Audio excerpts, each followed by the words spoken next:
says here, overview. The Aqsa Mosque was primarily built by the Umayyad Khalifa Abd al-Malik ibn Marwan, ruled from 685 to 705 AD.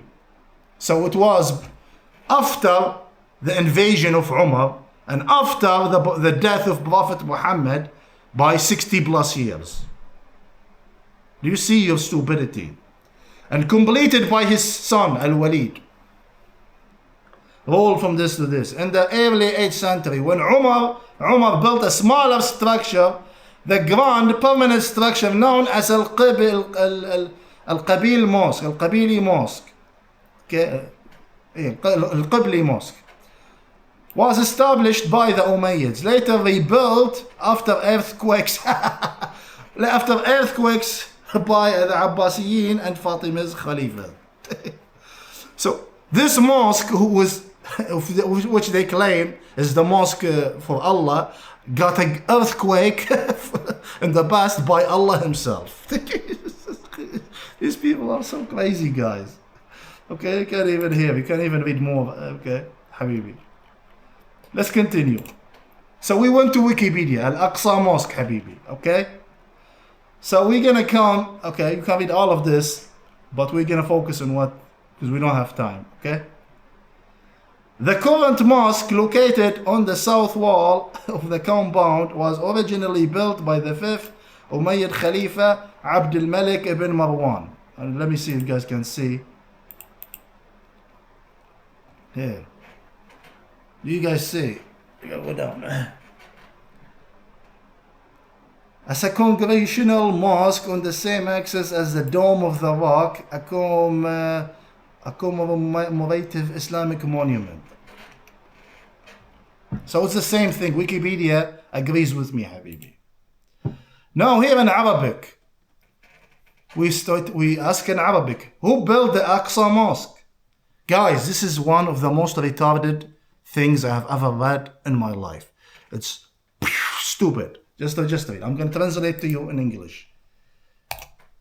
Like my blood pressure was boiling when I was reading this. So here. Highlight it. Anyways, Al-Aqsa Mosque is the second mosque built on earth after the sacred mosque. And first it was Prophet Adam, peace be upon him. The translation is a bit wrong. Okay. And it was built and founded by, I'm going to tell you what it says, that the Aqsa Mosque is the second mosque that was built on earth, okay? And it was built by Adam, the first human. How can he be a first human ever lived? Adam, we all know Adam is the first human in our religion. And he built the second mosque, of which the first mosque was built by Abraham, who came after Adam by 1,000 years or something. Do you see how they're stupid? They don't even know 1 + 1 = 2. That's how stupid they are. How can the first guy build the second mosque and the first mosque was built by the second guy after like 1,000 years? It's just stupid, guys. Like their own version, guys, just go do it. Just type in Arabic, who built the Aqsa Mosque, okay? Use Google Translate to get the sentence. And read here. Crazy. It's the stupidest thing I ever read in my life. I feel embarrassed just to read it to you right now. Seriously, guys. So we ask in English, who built the Dome of the Rock? The Dome of the Rock in Jerusalem was built by the Umayyad Khalifa Abd al-Malik ibn Marwan. You have no holy places. You have no holy mosque, you stupid Muslim. You have nothing. This is a general, like a war general, like a Khalifa or whatever. He's an army guy, and he built a mosque.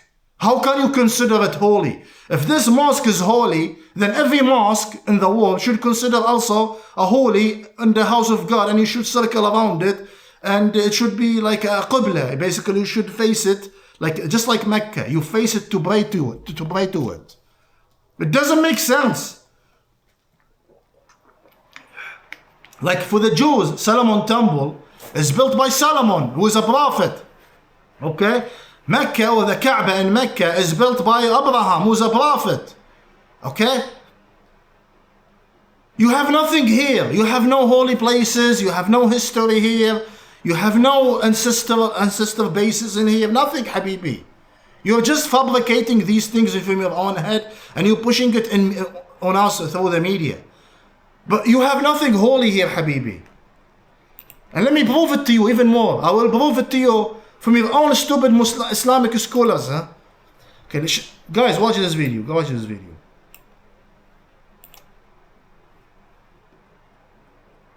المسجد الأقصى لا يعلمه إلا الله خالص. أما المسجد الأقصى فبناه سليمان. أن الذي بنى المسجد الأقصى هو أبونا آدم عليه السلام. المسجد الأقصى بناه يعقوب حفيد إبراهيم. الله يخرب بيت أمك. وتتفقوا على حاجة الله أنا هديم أبوك قبل ما تتكلموا. Do you see the mockery, guys? These four, they showed here, this and etc. These are the very top Islamic scholars in the Middle East, including Uthman Khamis, who is the most famous. This guy is the most famous. Do you see this guy? He is the most famous sheikh in Kuwait. They all got asked who built the Aqsa Mosque. And all four of them gave four different answers. All four. The first guy says Adam. The second guy says Solomon. The third guy says Jacob. The fourth guy says Abraham. Guys, they don't know their own history. These are the top Islamic scholars we have. And they don't know shit about their own supposed to be holy place. They don't know anything about it, guys. They're lying to the entire Muslim world. And these Muslims love to be stupid. They love to be lied to. Let's move on. So I did more research in here about who did the Armenian genocide. Wait, where is the Armenian genocide? Let me go if I read it. Oh no, Armenian. Go on. Oh, don't waste time, Habibi. Here. So the Armenian genocide, of which they are Christian, those Armenians, and also the Sifu genocide, and also the Greek genocide. Okay, if you cumulative all the dead, all the victims from these massacres, from these genocides, you will get over or close to 5 million. Christians were slaughtered in that region, in the Levant region and what's around it, during in the 1920s and around it. Okay, but who did these massacres? We just say the Ottomans, right? Like we just say it's the Ottomans who did it, and we don't ask specifically who in the Ottomans who did it. So we're gonna find out. But one thing before I go there, I wanted to explain something to the wokes and the liberals.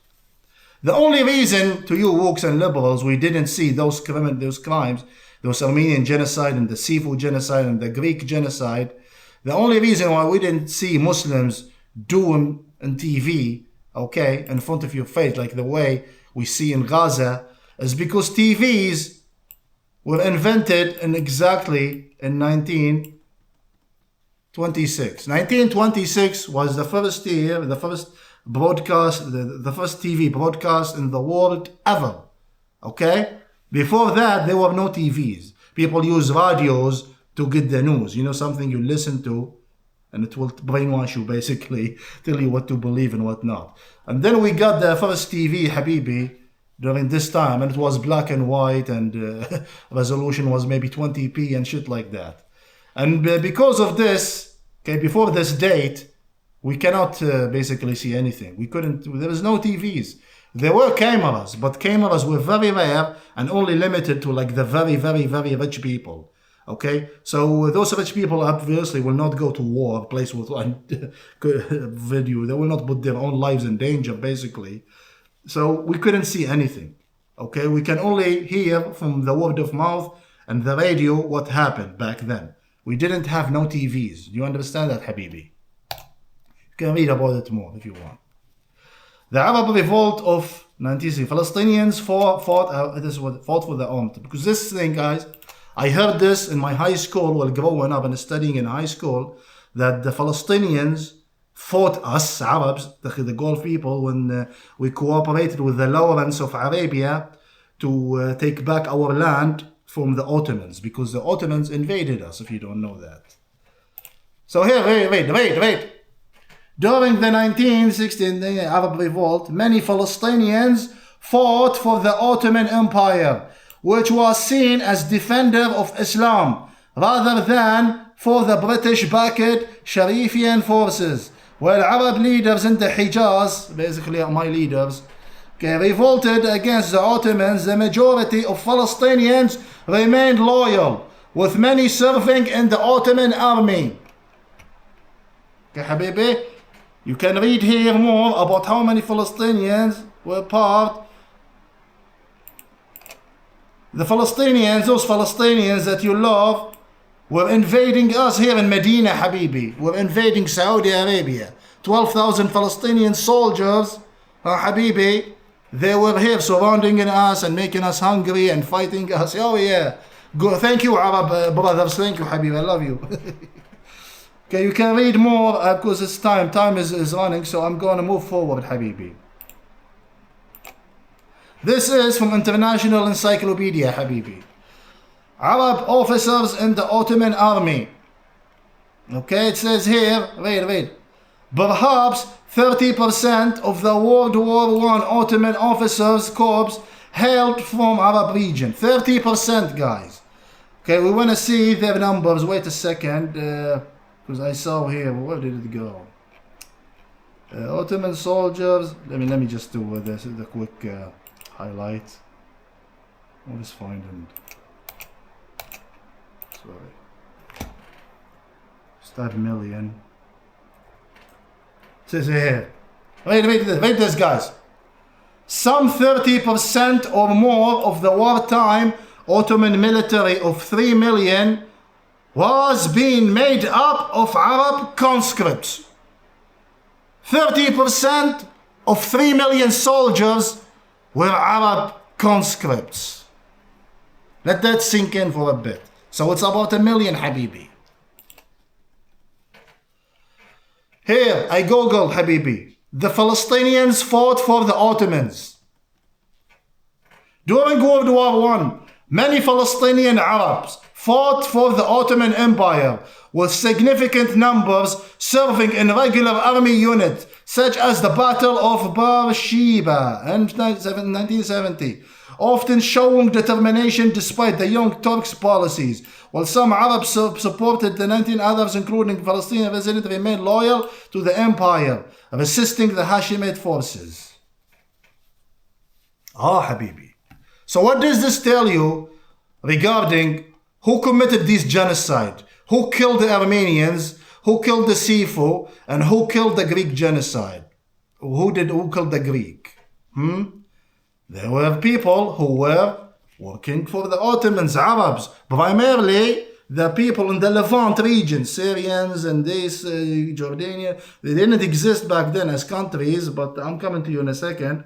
But these, as you can see, Habibi, the Palestinians were not innocent. The Palestinians have a huge hand, 100%, in committing genocides against the Christians in Armenia and Greek and the entirety of the Levant region, Habibi. So those who don't know what's a conscript means a mandatory enrollment of individual into national service, most often in armed forces. So you are forced by law to be a soldier. So Palestinians used to be forced by the Ottomans to be soldiers for them. What does that tell you, Habibi? You can read more here about this, what conscripts mean. You all know. The smart ones know. The Arab don't know because, you know. Anyways, the Palestinian figure. I Googled more. Palestinian figures in the Ottoman Empire. Here I got a bunch of them. Okay? You can go here and I read. And you can read. Okay? I'm not going to read this too much. But one of them caught my eye here is this person called Zahir al-Umar. Okay? Zahir al-Umar. This guy, okay, you can read about him all this. Okay? Google him, Zahir al-Umar. He was a tax farmer, Habibi. This guy used to be a tax farmer. What is a tax farmer? Meaning, he used to go to people like every week in a shop and be like, hey man, if you don't pay me, right now, let's say a sum of money, 1,000 rupee, whatever, back in the dinar, I will put you in jail. He used to be like this. People used to do this back in the day, guys. They used to go to people, like to their shops, and terrorize them and be like, if you don't pay me tax, I will close your shop. Okay? Now you'll be like, nah, this guy was a good guy, blah, blah, blah, blah. No, Habibi. I'm coming to you in a second. So, here I was reading about his family and life, just to give you an idea of how much money this guy has. So, let's get here. From his marriages, okay, I read from here. From his marriages, Dahar had 8 sons and a daughter. His sons, from eldest to youngest, with Salbi, blah, blah, blah, Ahmed, blah, etc. Okay? His daughters with this, blah, blah, okay. By 1773, Dahar had a total of 272 children. This guy has 272 children, guys. Grandsons and great, according to contemporary survey. So this guy was having a lot of shakalaka boom boom with a lot of women who are not his wives, okay, and then he had 272 children, and yeah. So where did he get all this money to feed them? Obviously, tax farming, Habibi. Tax farming, okay, is kind of part of the jizya, but before I get into that, you need to understand that it has advantages and advantages. Okay, you can read about this yourself. But from the disadvantages, as a result, tax farmers often abuse the taxpayers in various ways, tending them to switch their economic activity from strategic long term, etc. They used to abuse people to make them pay those taxes, Habibi. Tanzimat and the jizya. If you don't know what tanzimat, this is what the tanzimat means. Tanzimat reforms in this day sought to modernize the Ottoman Empire by establishing equal rights for all subjects. Okay, which directly challenges the traditional jizya. This is for the stupid woke and liberal who came to me and told me the jizya was never applied in Islamic world. You stupid, unbelievably ignorant jabroni. Yes, there was jizya. The jizya tax paid by non-Muslims. Well, the 1839 elect of Guilhani, I don't know how to spell this, laid the groundwork. The 1856 Imperial Reform Edict officially abolished the jizya and replaced it with a military exemption fee. What does this mean? Habibi, for people who are not Muslims, to avoid the jizya, they have to work for the military. So you have to give your life to the Ottomans in order for the jizya to be abolished.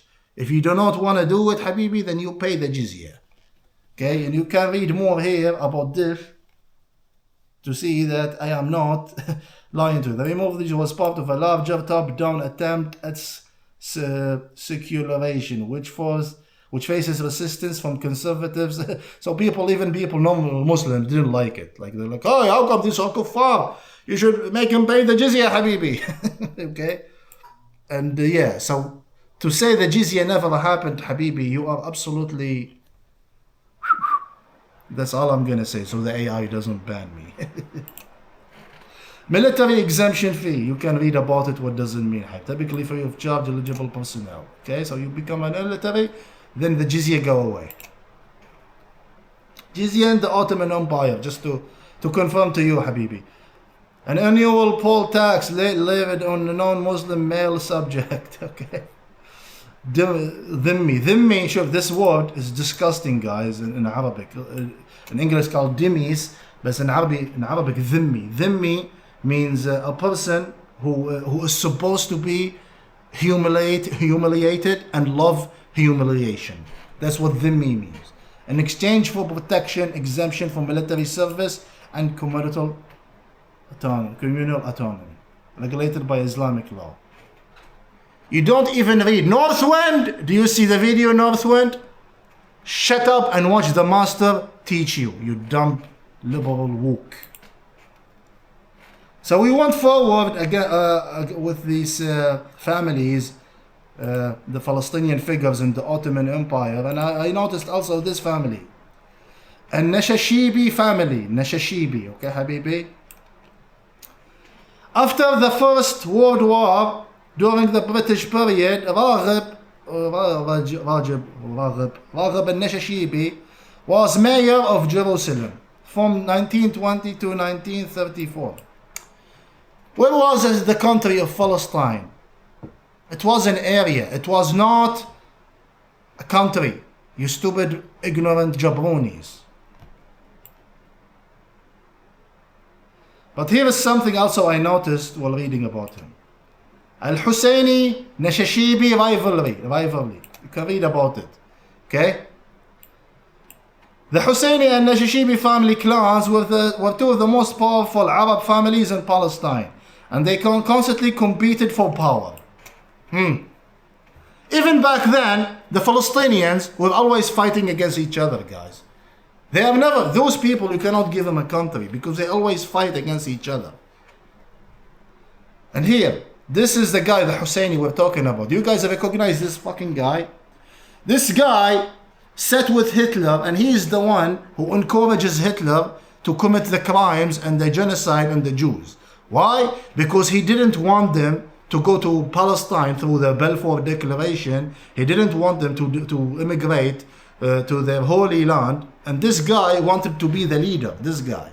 So for him to be the leader, he couldn't have the Jews coming in, because if the Jews come in, they will have the power.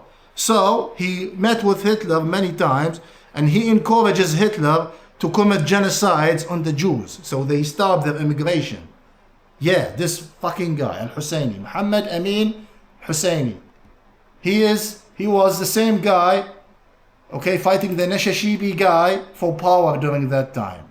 Okay, the same period, okay, you understand, 1929, that period, the same guy, this fucking guy was very evil. Do you understand, Habibi? List of Palestinian faction, just to prove my point to you guys. If you Google list of Palestinian factions, just read here about it. There's Fatah, Hamas, Palestinian Islamic Jihad, Popular Front for Liberation. There is like a Marxist-Leninist organization. There is a secular group organization, Islamic. There is a communist. There is every kind of Palestinian faction, guys. These people will never ever get. Look, they're separated into groups, and those groups are also separated into multiple groups, Habibi. If you free Palestine, which one of these groups you will give it to? Muslim? You stupid, unbelievably stupid. Here is something about those Palestinians who keep telling me the Palestinians are Arab. Haven't you guys seen a lot of people like this coming from that region? Like this girl is one of the biggest Palestinian resistant fighters, whatever, okay, activist. Her name is Ahad al-Tamimi, okay? She is white, she have a brown hair, her eyes are green or blue. Is this Arab to you? There's no chance she's Arab. Her genetic makeup is not Arab. And there's a lot of people like this. The Palestinians themselves are clearly a mixed group. They are not Arab. They are part of Kurdish, Turkish, Uzbeks, Greek, Syrian. They're all part of that region, condensed together, mixed together. And they say the same thing about the Jews. They look at these Jews. They are everything. They are a mix of everything. There is no Jew. Okay, what are you then? You literally come from every color and every angle. Like, I've seen so many Palestinians look like everything. There's black Palestinian. Okay, no, Habibi, they're not